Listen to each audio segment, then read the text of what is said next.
Welcome to job box 360 YouTube channel. Friends, ఈ వీడియోలో SSC MTS ఎగ్జామ్లో భాగంగా మనకి ప్రజెంట్ ఎగ్జామ్స్లో హిస్టరీ నుంచి కూడా ఎక్కువగా క్వశ్చన్స్ వస్తున్నాయి. ఎగ్జామ్ రాయబోతున్నటువంటి స్టూడెంట్స్ ఈ వీడియో కంపల్సరీగా చూసి ఎగ్జామ్కి వెళ్ళండి. హిస్టరీ నుంచి మీకు వచ్చే క్వశ్చన్స్ని మీరు ఆన్సర్ చేయగలుగుతారు. ఓకేనా? ఇక ఈ వీడియోలో టాప్ 100 ఎంసీక్యూస్ హిస్టరీకి సంబంధించి అయితే చెప్పడం జరిగింది. కాబట్టి ఎక్కడ స్కిప్ చేయకుండా చివరి వరకు చూడడానికి ట్రై చేయండి. ఫస్ట్ టైం మన ఛానల్ చూస్తున్నట్లయితే సబ్స్క్రైబ్ చేసుకొని డైలీ ఫాలో అవుతుండండి. మన ఛానల్లో జీకేకి సంబంధించినటువంటి వీడియోస్ అనేది డైలీ అప్లోడ్ చేస్తూ ఉంటాం. అదేవిధంగా ఈ వీడియోని లైక్ చేయనట్లయితే ఒక లైక్ చేయండి. లైక్ చేసి మీ ఫ్రెండ్స్కి షేర్ చేయడానికి ట్రై చేయండి. డిస్క్రిప్షన్లో టెలిగ్రామ్ గ్రూప్ లింక్ ఇచ్చాను. ఎవరైనా గ్రూప్లో జాయిన్ అవ్వనట్లయితే జాయిన్ అవ్వండి. మనకి ఎగ్జామ్లో వస్తున్నటువంటి క్వశ్చన్స్ అదేవిధంగా పీడిఎఫ్ రిలేటెడ్ కంటెంట్ని మీకు అక్కడ ప్రొవైడ్ చేయడం జరుగుతుంది. ఓకేనా? ఇక క్లాస్లోకి అయితే వెళ్దాం. మౌర్య సామ్రాజ్య స్థాపకుడు ఎవరు? మౌర్య సామ్రాజ్యానికి సంబంధించి స్థాపకుడు ఎవరు అని అడిగితే చంద్రగుప్త మౌర్యులు. ఎవరు? చంద్రగుప్త మౌర్యులు. నెక్స్ట్, వేదాలలో అత్యంత పురాతనమైనటువంటి వేదం అని అడిగితే ఋగ్వేదం అనేది అత్యంత పురాతనమైనటువంటి వేదం. సింధు నాగరికతకు సంబంధించిన ప్రధాన పట్టణం అని అడిగితే మనకి హరప్ప కానీ మొహంజోదారో కానీ లోతాలు కానీ ఇవన్నీ ప్రధానమైనటువంటి పట్టణాలే. కాబట్టి ఇవన్నీ ఆన్సర్. ఓకేనా? అన్నీ అనేది ఆన్సర్. నెక్స్ట్, గౌతమ బుద్ధుడు పుట్టినటువంటి స్థలం ఏంటి? లుంబిని. లుంబిని అనేది గౌతమ బుద్ధుడు పుట్టినటువంటి స్థలం. సారనాథ్ అనేది అతని స్నేహితులకి బోధించినటువంటి ఆ స్థలం అన్నమాట. ఓకేనా? ధర్మచక్ర పరివర్తనం అని అంటారు కదా, సో అది. అశోకుడు బౌద్ధ మతాన్ని స్వీకరించినటువంటి సంఘటన ఏంటంటే కళింగ యుద్ధం. ఏంటి? కళింగ యుద్ధం. గుప్తుల సామ్రాజ్య స్థాపకుడు ఎవరని అడిగారనుకోండి, చంద్రగుప్త వన్ అనే వ్యక్తి గుప్తుల సామ్రాజ్యం యొక్క స్థాపకుడు. కాళిదాస రాజభవనం ఏ రాజవంశానికి? మనకి ఇక్కడ చూస్తే గుప్తులు. ఎవరు? గుప్తులు. Option B correct answer. చోళుల ప్రసిద్ధి ఆలయం బృహదేశ్వర ఆలయం నిర్మించినటువంటి వ్యక్తి ఎవరని ఎగ్జామ్లో అడిగితే రాజరాజ చోళుడు. ఎవరు? రాజరాజ చోళుడు. Option A. విజయనగర సామ్రాజ్య స్థాపకుడు అని అడిగారనుకోండి, హరిహర బుక్క. ఈ పేర్లు మీరు గుర్తుంచుకోండి. విజయనగర సామ్రాజ్యం. మహావీరుడు జైన మతాన్ని ప్రచారం చేసినటువంటి రాజ్యం ఏదంటే మగధ. శాతవాహనుల ప్రధాన రాజధాని ఏదంటే ప్రతిష్టానపురం అనేది వీళ్ళ యొక్క ప్రధాన రాజధాని. పల్లవ రాజుల ప్రధాన రాజధాని అడిగితే కాంచీపురం. ఓకేనా? కాంచీపురం అనేది పల్లవుల యొక్క రాజధాని.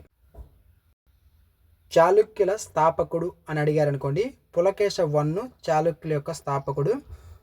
ఈ చాళుక్యుల్లో గొప్ప రాజు ఎవరని అడిగితే పులకేశ 2. ఆ పాయింట్ కూడా గుర్తుపెట్టుకోండి. హరప్ప నాగరికతలో ప్రధాన పంటలు ఏవి అని అడిగితే గోధుమలు, పత్తి, వరి, సారం, అదేవిధంగా బార్లీ, పత్తి. ఇవన్నీ వాళ్ళ యొక్క ప్రధాన పంటలే. ఓకేనా? ఇవన్నీ వాళ్ళు పండిస్తారు. అన్ని. Option D correct answer. కుషాణరాజు కనిష్కుడు ఈ యొక్క ఎవరైతే కనిష్కుడు ఉన్నారో ఈయన యొక్క మతం ఏది అని అడిగితే బౌద్ధ మతం. కుషాణరాజు కనిష్కుని యొక్క మతం బౌద్ధం. అశోకుడు శాసనాలు. ఈ యొక్క అశోకుని యొక్క శాసనాలు అనేవి ప్రాకృత భాషలో రాయబడ్డాయి. ఏ భాష? ప్రాకృతం. సముద్రగుప్తునికి మరొక పేరుంది. ఆ క్వశ్చన్ ఇది. మరొక పేరు ఏంటంటే నెపోలియన్ ఆఫ్ ఇండియా. ఓకేనా? ఇండియన్ నెపోలియన్ అని సముద్రగుప్తుని పిలవడం జరుగుతుంది. రాష్ట్రకూటాల ప్రసిద్ధి రాజు అని అడిగారనుకోండి, దానికి ఆన్సర్ అమోఘ వర్ష. ఓకేనా? అమోఘ వర్ష రాష్ట్రకూటాల యొక్క ప్రసిద్ధి రాజు. శుంగవంశ స్థాపకుడు పుష్యమిత్ర శుంగ. Option A. కాంచీపురం దేనికి ప్రసిద్ధి? ఆల్రెడీ ఇప్పుడే చూసాం. పల్లవుల యొక్క రాజధాని ఏంటి అంటే కాంచీపురం. ఇందికా రాజు అశోకుడు ఎన్నోవాడంటే తృతీయ. ఓకేనా? తృతీయ. బుద్ధుడు జ్ఞానోదయం పొందినటువంటి స్థలం అని అడిగారనుకోండి, ఆన్సర్ వచ్చేసరికి బోధగయ. బోధగయలో బుద్ధుడు జ్ఞానోదయం పొందడం జరిగింది. మౌర్యుల ప్రధాన రాజధాని ఏది?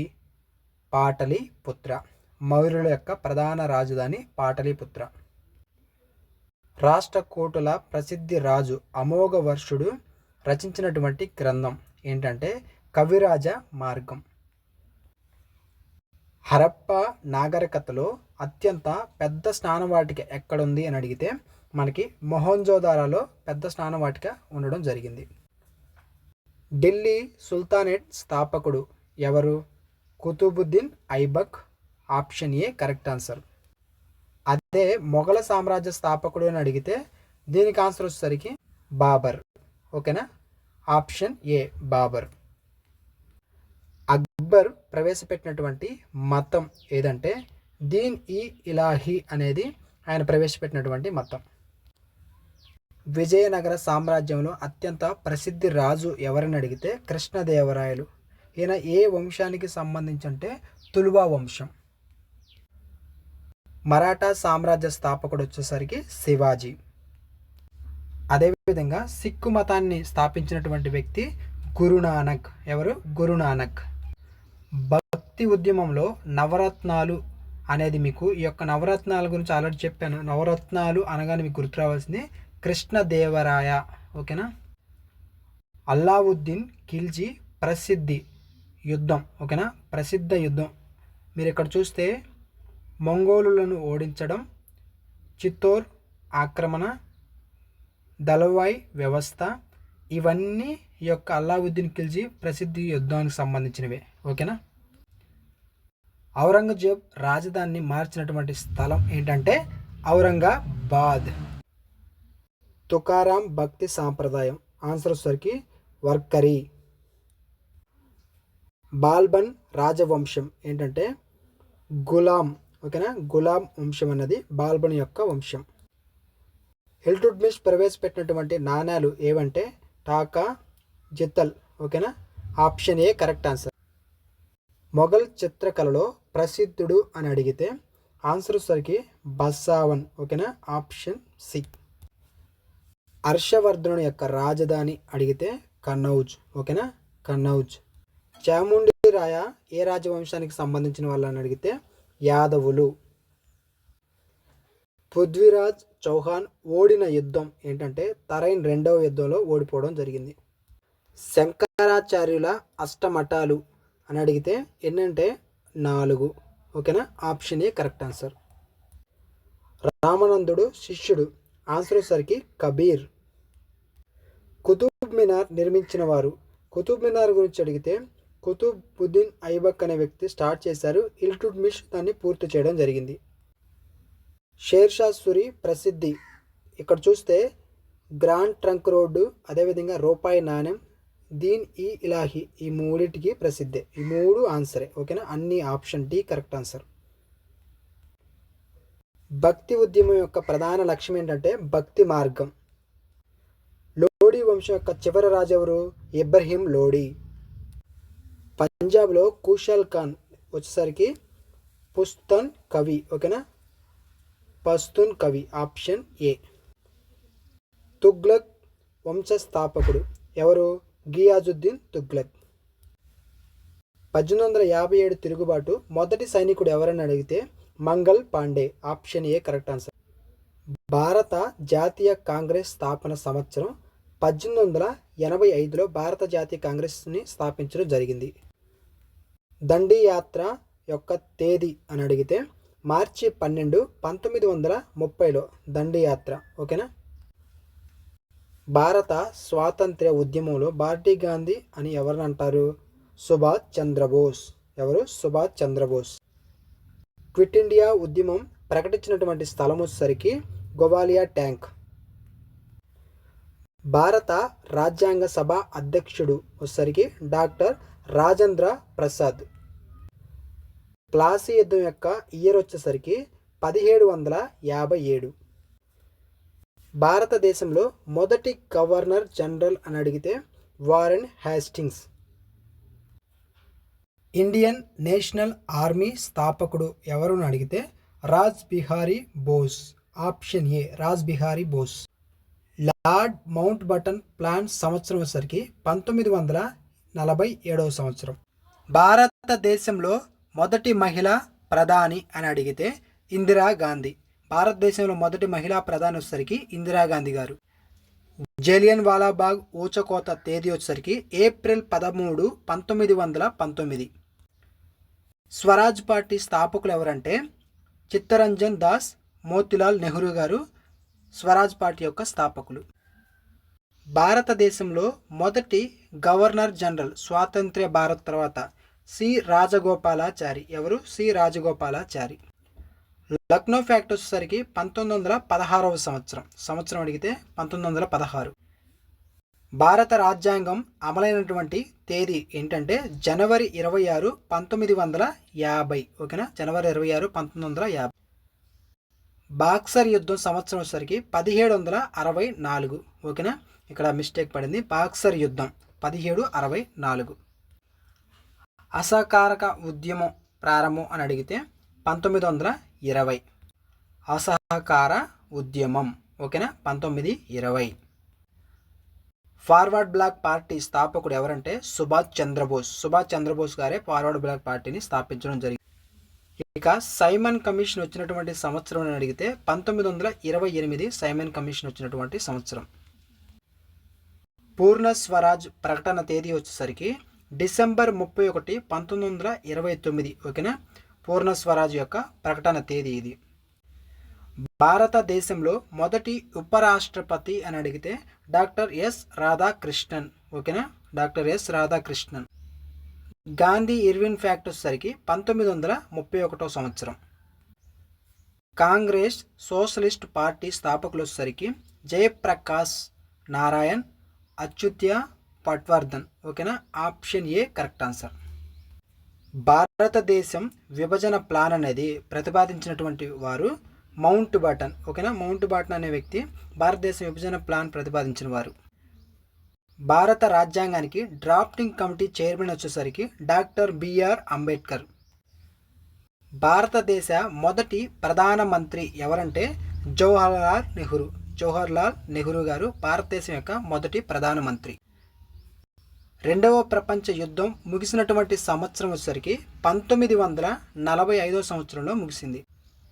భారతదేశంలో మొదటి అణు పరీక్ష తేదీ వచ్చేసరికి మే 18, 1974.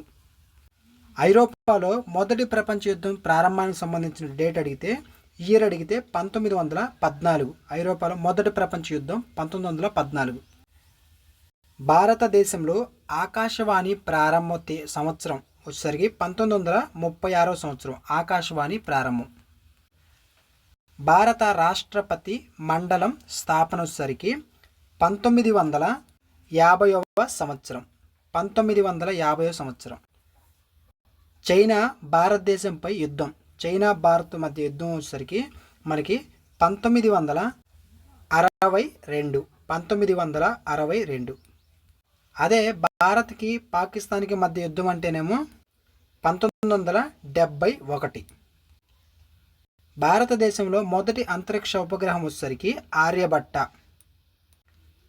భారత రాజ్యాంగంలో మొత్తం సవాళ్ళు 395.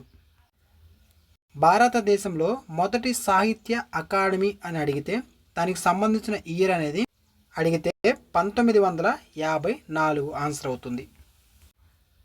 ఐక్యరాజ్య సమితి స్థాపన వచ్చేసరికి 1945. ఓకేనా, ఐక్యరాజ్య సమితి. భారత్లో మొదటి లోకసభ ఎన్నికలు ఎప్పుడంటే 52. ఓకేనా, 1952లో జరిగాయి. పాకిస్తాన్ మొదటి గవర్నర్ జనరల్ వస్తే మొహమ్మద్ అలీ జిన్నా. ఇక గ్రీన్ రెవల్యూషన్ ప్రారంభం సంబంధించి ఇయర్ అడిగితే భారతదేశంలో 1960వ సంవత్సరం. భారతదేశంలో మొదటి ఆర్థిక సంస్కరణలు వచ్చేసరికి 1991 సంవత్సరం. భారత రాష్ట్రపతి కాలం వచ్చేసరికి 5 సంవత్సరాలు. భారత ప్రధానమంత్రి కాలం వచ్చేసరికి లోకసభ కాలం. Option B correct answer. భారతదేశంలో మొదటి మహిళా రాష్ట్రపతి వచ్చేసరికి ప్రతిభా పాటిల్. కార్గిల్ యుద్ధం అనేది సంవత్సరం వచ్చేసరికి 1999. ఓకేనా, 3 9 కార్గిల్ యుద్ధం. భారతదేశంలో మొదటి ఐటీ పార్క్ అనేది మనకి బెంగళూరులో ఉంది. భారతదేశంలో భారతదేశం యొక్క జాతీయ గీతం యొక్క రచయిత ఎవరు అని అడిగితే బకిత్ చంద్ర చటర్జీ మనకి జాతీయ గీతం. భారతదేశ జాతీయ పతాకం రూపకారుడు ఎవరంటే పింగళి వెంకయ్య. భారత రాజ్యాంగం దినోత్సవం వచ్చేసరికి నవంబర్ 26. 100వ క్వశ్చన్ మిస్ అయింది. ఓకేనా. సో ఈ వీడియో ఇంతే ఫ్రెండ్స్. ఈ వీడియో లైక్ చేయనట్లయితే లైక్ చేయండి. సో మీరు ఎగ్జామ్కి వెళ్ళే ముందు కంపల్సరీగా ఈ వీడియో ఓన్లీ రివిజన్ కోసం, ఎగ్జామ్ అనేది నెక్స్ట్ షిఫ్ట్లో ఎవరైతే రాయబోతున్నారో వాళ్ళకి క్వశ్చన్ అండ్ ఆన్సర్స్ తెలుసుకుంటారని చెప్పేసి ఈ వీడియో చేయడం జరిగింది. సో కాబట్టి హిస్టరీ నుంచి మనకు క్వశ్చన్స్ వస్తున్నాయి, ఒకసారి ఈ వీడియో చూసుకొని ఎగ్జామ్కి వెళ్ళండి, మీకు ఉపయోగపడుతుంది. డిస్క్రిప్షన్లో టెలిగ్రామ్ గ్రూప్ లింక్ ఇచ్చాను, ఎవరైనా జాయిన్ అయినట్లయితే జాయిన్ అవ్వండి. ఫస్ట్ టైం మన ఛానల్ చూస్తుంటే సబ్స్క్రైబ్ చేసుకొని ఫాలో అవుతుండండి.